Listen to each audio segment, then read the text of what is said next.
Proverbs work much differently than, for example, Old Testament legal material. Even though the moral side of Old Testament legal material addresses some of the same topics, it's approached with a different vibe. One is, thus saith the Lord, thou shalt not. The other is, come on, look around. When people do this,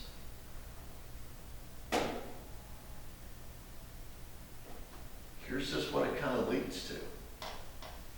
Now, do you really want this or not? Is this what you want your life to look like? You see how the vibe's totally different, even though some of the content may be the same? So as a preacher then, if you're preaching from the legal material, you may be able to bring the thunder a little bit more. But if you're preaching from Proverbs, rather than putting on your fire suit so you can bring the brimstone, the way to approach it is more observationally, more illustratively, by bringing to life examples that demonstrate the consequences of the choices. It gives the listener more freedom. The Proverbs are more invitational and observation. And they're not as much like Old Testament legal is, thus saith the Lord. But you and I know God is in that wisdom because he's embedded that wisdom in how life works. And doesn't. And so it is an invitation to embrace life as it was intended to be lived according to God's design, and therefore how it works best. And so sometimes to get at that observational piece of it, what I'll do is I'll use a proverb as a refrain, and then I'll just use examples as the spokes around that hub.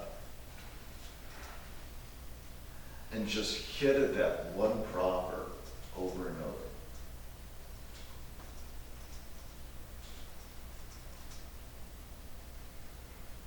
Because it gets at what Proverbs do.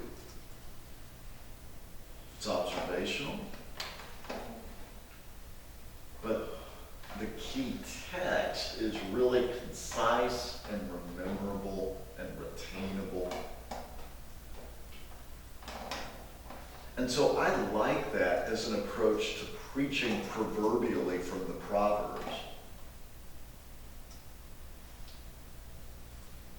As an alternative to the clustering and organizing of Proverbs into a deductive preaching format, which if I'm going to do it deductively, that's usually how I do it. You know, three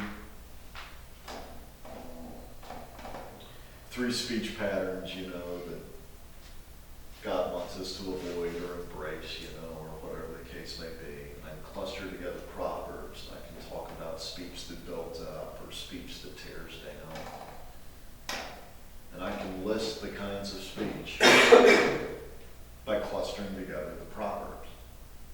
If I'm going to do it deductively, I'm going to cluster Proverbs. But if I want to take more of that conversational approach, I'm far more inclined to zero in on a proverb to make one point within the category and to illustrate.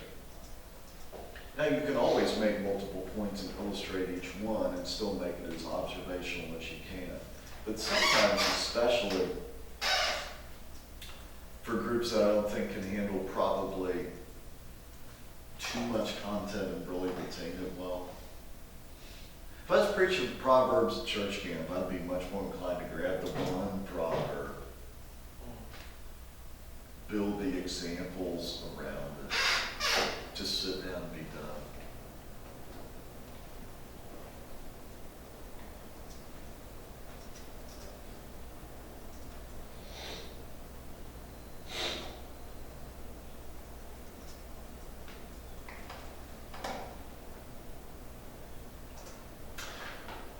What are some other issues you'd like to explore in relationship to preaching from Proverbs as the wisdom literature category?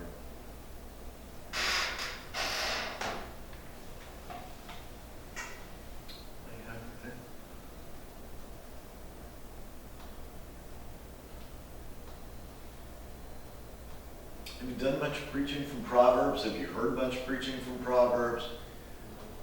So, I mean, am I just filling time here? Does this interest you? I think it interests me because I've never tried to preach anything from Proverbs, and I don't remember, to lose my knowledge growing up, ever hearing a sermon from Proverbs.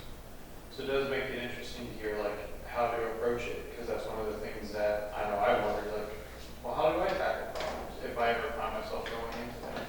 And then you kind of make myself realize, like, okay, I need to dig into it.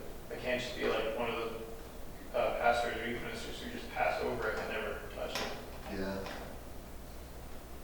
I mean, and I think Proverbs, if you approach it the right way, I think it works really well in terms of just where we are culturally.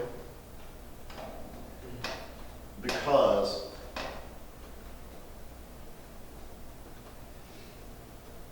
if you're dealing with a communicated context in which a lot of authority isn't immediately granted to the Bible as Bible, and you can appeal more to the authority of observation and experience, and this is just kind of how life works, doesn't worry. Look at this.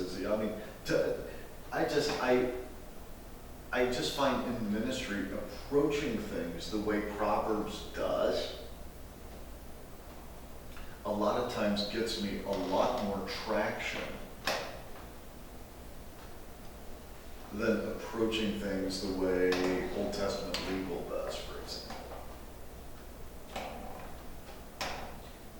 Yeah, because it's obviously a little bit softer to the ears in ways.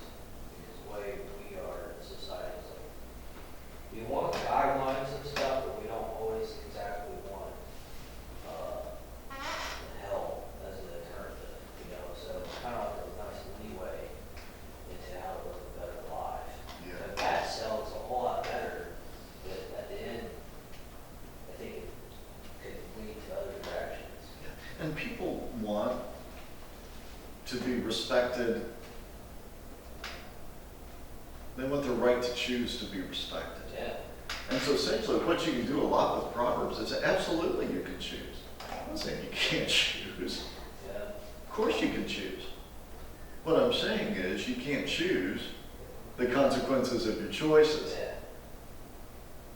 A choice is, in that sense, like picking up a stick, and when you pick it up, you do get both ends of the stick. I mean, you can't just pick up one end of the stick. So choices do have byproducts. And I mean, I find myself saying this a lot. Of course you can choose. Nobody's saying you can't choose. I'm not saying you can't choose. I'm not shoving anything down your throat. I'm not trying to turn you into a puppet or a robot. Of course you can choose. What I'm saying is, consider the byproducts of the choices.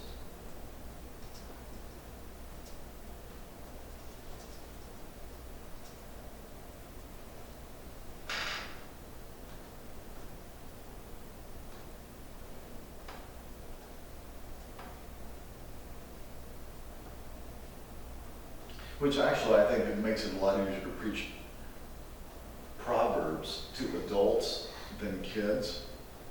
Because kids just developmentally aren't thinking big picture and long term. Right now. And part of biblical wisdom is you make this bad choice, man, one way or another, eventually it's going to come. What's that? I said it's going to bite you in the butt. Yeah, eventually it's going to come a chomping at you. But if you think, developmentally you're at a stage, where you still think very short term, and 3 months from now might as well be 30 years from it's hard for some of the logic of Proverbs to really work.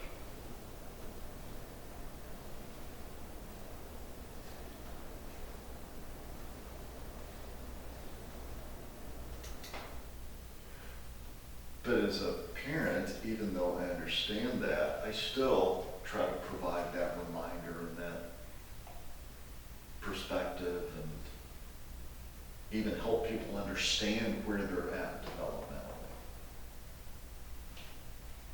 That's about the best you can do.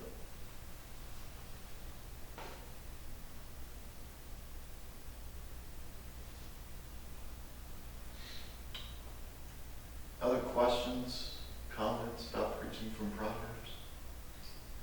I think I'm always teaching myself. Proverbs has always been a place to me where I could go for like little extras, like to take out of Proverbs and just kind of insert into sermons about other things.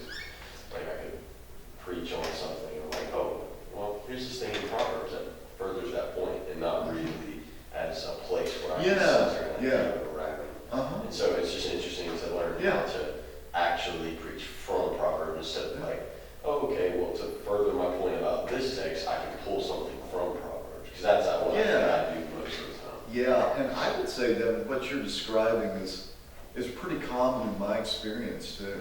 That if people use Proverbs, they're either preaching topical sermons where they've got, just a whole bunch of different texts in the message, or they tend to use it more as the frosting rather than the cake. And I'm not saying that's wrong, but I am saying there are other ways to helpfully preach Proverbs.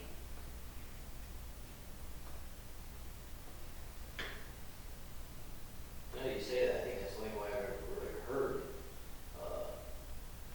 that being preached is it's really to add the argument, Well, and see, and that's part of it. Because there's statements about how life generally works, most of our preaching, we want it to be a little stronger, so we make the strong point, and then we bring in the proverb as if it is a guarantee to fit it within that strong, authoritative framework.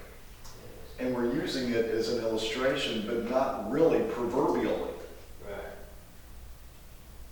We're really kind of shoehorning it into a different environment to make it work with what we think preaching ought to look like.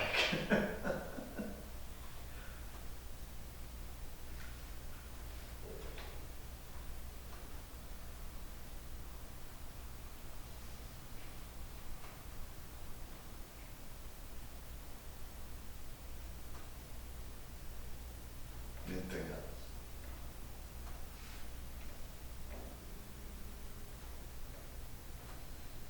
All right, let's take a break. It's 10:22. Let's take it's 10:23. Let's take a 12-minute break. They got biscuits and bread.